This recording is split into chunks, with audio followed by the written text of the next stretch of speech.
Hey everybody, it's Allison from Tic Tac Toe, and today I'm going to be teaching you about creating surveys using Google Forms.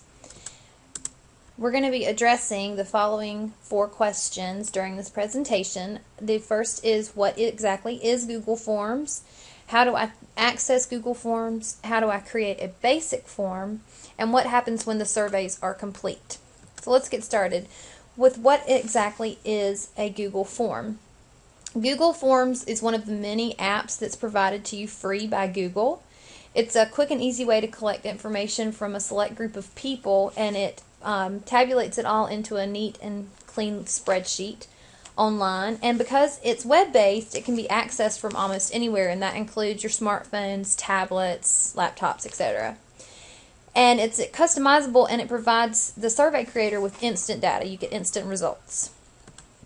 And here's just an example of a Google form that I created for my 2nd grade class last year when we were doing a unit and I needed supplies sent in from home. I created this really simple little Google form where parents could instantly sign up for the items that they wanted to provide for the class, and then I get a notification from Google letting me know when somebody signs up for a particular item, and it compiles it in this really neat, like I said, spreadsheet right here. So it's customizable, it's easily shareable, and you get instant data. So the next question is, how do I access Google Forms? First thing you're going to need to do is create or log into your Google account. If you don't already have a Google account, it's very easy to create one. You just go to google.com. In the upper right hand corner you see the blue button that says sign in. Click there, and if you don't already have a Google account, it will prompt you to create one. If you do already have one, just go ahead and sign in. After you do that, you're going to want to click on the Google Apps icon, and this is located right next door to the Sign In tab. And once you do that, I'm going to go ahead and show you. So I'm double checking to make sure that I'm signed in, and then I'm going to click on the Apps icon. And if you notice, it's got some of the more popular icons at the top.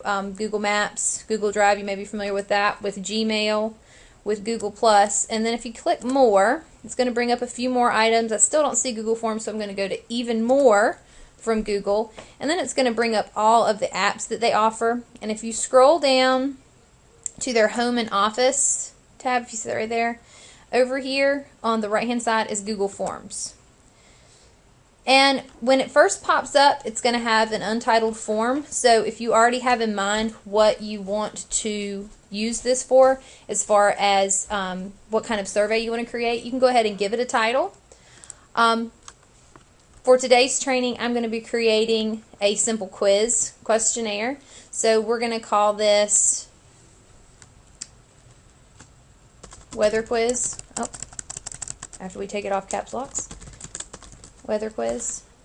Alright, and so then you have the option of giving it a description. I'm going to skip over that in the interest of time. And then we have our first question title, and that's where you type the actual question. So I'm going to just come up with a sample question.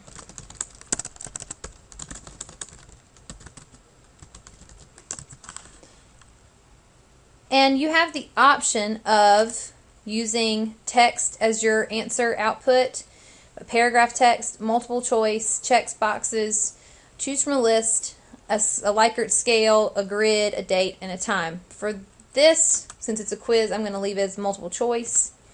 You can, it gives you a default of 2 options when you select multiple choice. You have the option of adding more choices over here. I'm just going to keep it simple today.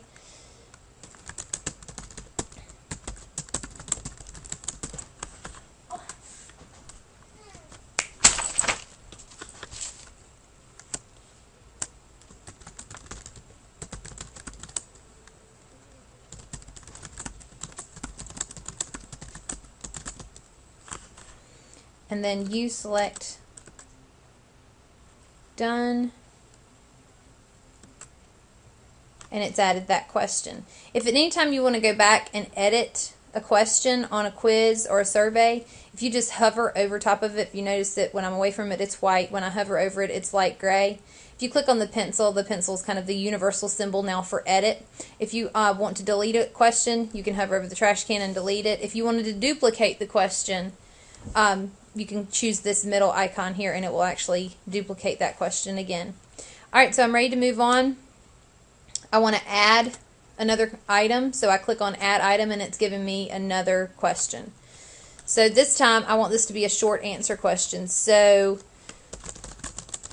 I'm going to put in a question, and then instead of multiple choice I'm going to let my students have the option of choosing paragraph text.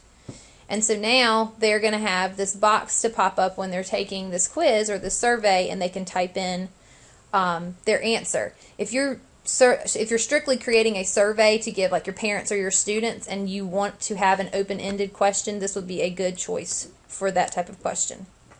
And then select done. Alright, so let's say that you're finished adding all of your questions. If you want to go ahead and send your form, you have some options down here at the bottom to publish and show public link to form results. I usually don't select that. You can also allow responders to edit responses after they submit. That just depends on who you're surveying. Let's say that you're sending this out to your parents and oops, they made a mistake. You want to probably give them the option to go back and edit whatever they've entered into their survey. Alright, and then we're going to send the form. And now it's giving you a couple of choices. You have the option to provide your surveyors with this link that Google creates for you that will directly link back to this survey. You also now have the option to send the link to Google+, to your Facebook page, or to your Twitter account. But then you also can do it what I call the old school way and type in individual email addresses. So if you have your parents' email addresses and you would like to send it to them that way, then you have that option here.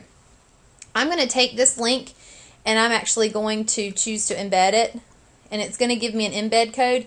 That's if you wanted to put it on your website, which is another really cool option. I know most teachers have to have a website these days. So you can actually embed this on like your parent tab on your website, and that way that gives your parents another way to access this document. So there's your embed code. I'm going to click send form again. Okay, so let's say I just want to send this to one person. I'm going to send it to myself. Alright, then you can actually attach a message. Here is the weather quiz for this week, and then you send the form. And you can see that it's popping up already in my email account. Now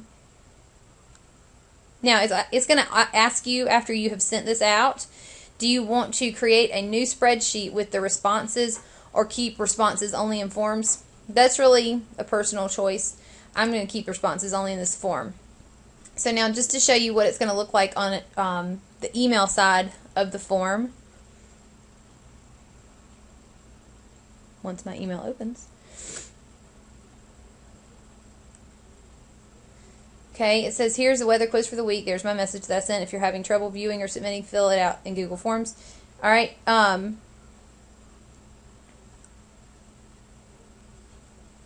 going to click on fill it out in Google Forms. Alright, and here are my two questions. So whoever you're surveying will answer the first question and then type in their response.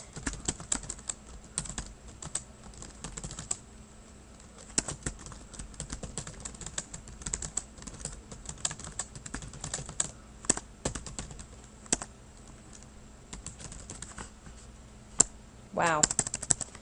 Destruction. And then they'll submit the form. Alright, so back on my side, view responses.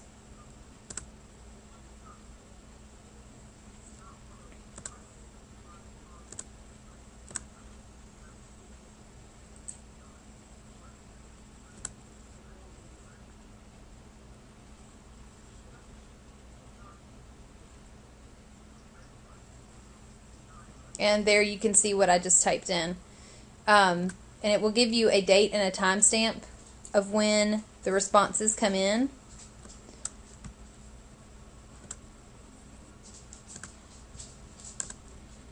Alright, so now going back to our PowerPoint, our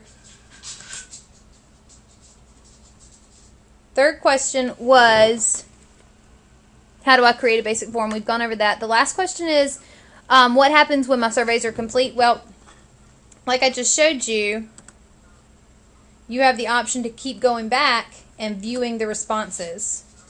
So as they come in, this will continually update, and you'll be able to see all of the responses as they come in. Alright, I hope that this has been a helpful, quick introduction to Google Forms, and check back because I will be updating and creating a video on how to customize your forms in the future.